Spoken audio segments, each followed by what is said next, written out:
Hello, everyone, Randy here, and today we're going to be cutting open the oil filter from the John Deere 2510. For those who remember way back, what was it, January or so, when we rebuilt the motor on the John Deere 2510, we took the old oil filter off, and I believe I said back then I wanted to, when I had time, cut it open. So now that we're about 6 months later here, month of June almost, not quite June, but almost June. We're going to cut this open, and I'm curious to see if there's anything inside that, like any smoking guns or anything like that. Because again, if you remember when we rebuilt the John Deere 2510, yeah, a lot of the bearings there were in tough shape, and then not to mention the number one rod bearing was gone. And at least in the oil, there really wasn't that much for metals, so kind of curious where all that went. And judging by the looks of this filter, I'm going to guess it has been on the tractor for a while. A little rusty down there. There's no markings on this side. I'm pretty sure there's supposed to be markings indicating John Deere on this side. Some markings here, I have no idea what those mean. There's probably some sort of filter markings indicating something. Filter, I think this is the filter number for those who wondered, a T19044 for John Deere tractor use only. Huh, interesting. So anyway, I'm going to see if I can figure out how to cut this open.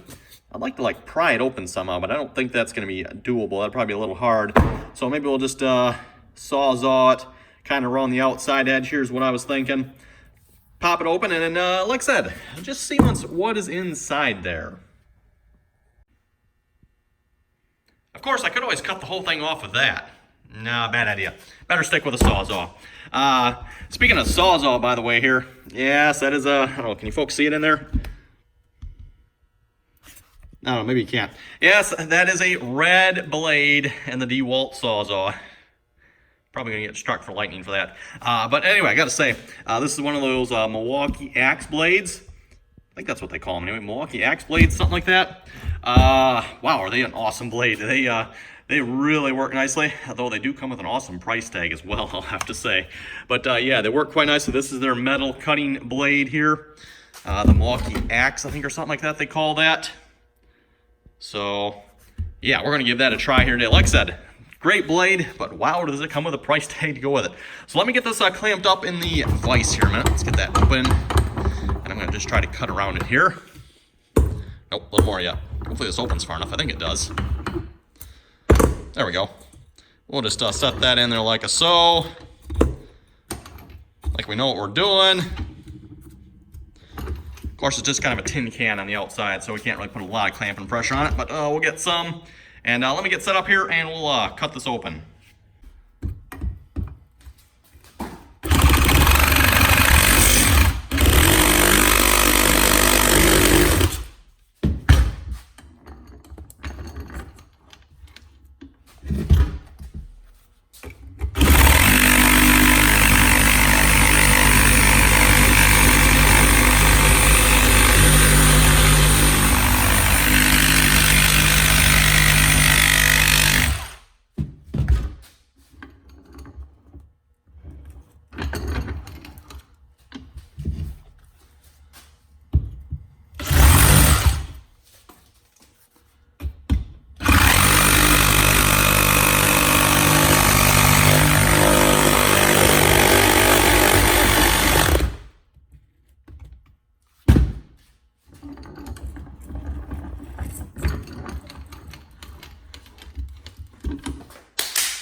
By the way, the weather's much warmer out here now. Finally, we can engage the safety flip-flops here for doing projects like this. So it looks like we've got it off, started smoking there a little bit. Maybe let that cool down for just a second there. We'll pull that apart and see what's inside there.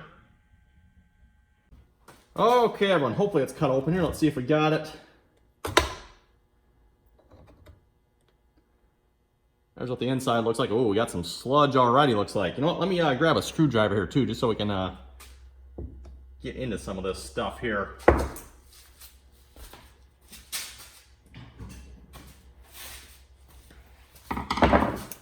Okay, rubber washer. Because we crushed the outside, is this not going to come out? Of course. Should have figured.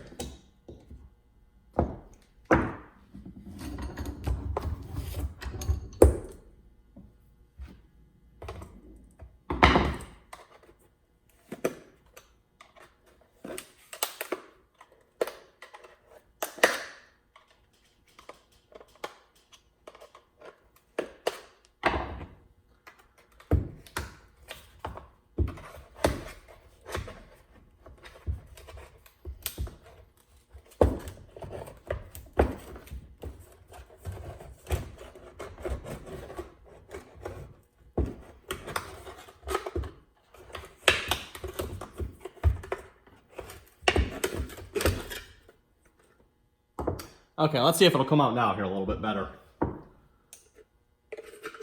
Oh yeah, there we go.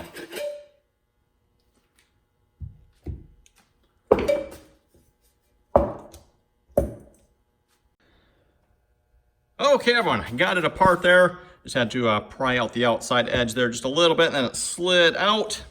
And for those who wonder how this works, this kind of sits on top there. Of course, you got that rubber sealing ring that goes on top.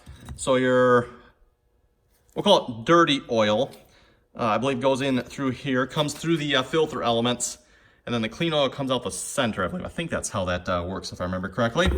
Anyway, right off the top here on the top, we definitely have some very soupy sludge. I mean, that is some sludge there. Same thing there as well. That's definitely some sludge. I don't know if it's magnetic or not. I'd be kind of curious, but that's some pretty good sludge there. Then down to the bottom too, I don't know if folks can see it, we got like some crusty pieces down there. I don't think that's actually metal though. I think that is actually something else, and I'll show you that in a moment here, folks. I see I don't know, maybe the camera's picking that up, but I see an interesting thing inside of there. We'll get back to that. Looking at this here though, there's definitely a lot of crud down in here. I mean, yeah, look at that. Here we go. Look at that one. Look at that. Oh, that looks like, if I had to guess, everyone, that looks like metal. What would you folks say? That looks like metal to me. Yep, that looks like more metal. Oh yeah, look at this one. Wow. Yep, metal. Oh, there's a whole, oh yeah, look at that piece. Wow. Don't they usually put magnets in these? I don't remember, everyone.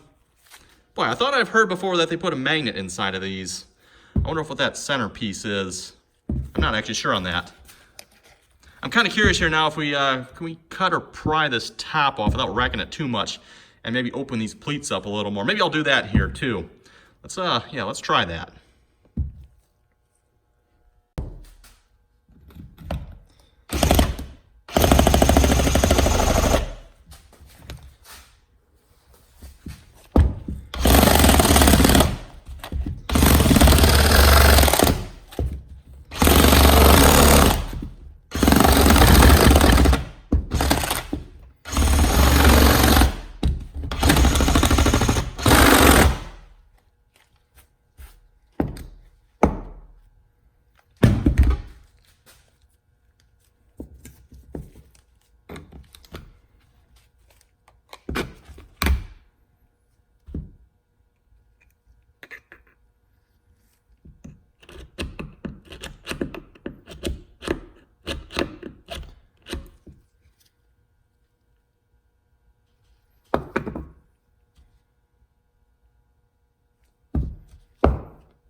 And just like that, we got all the pleating, I think they call that, off.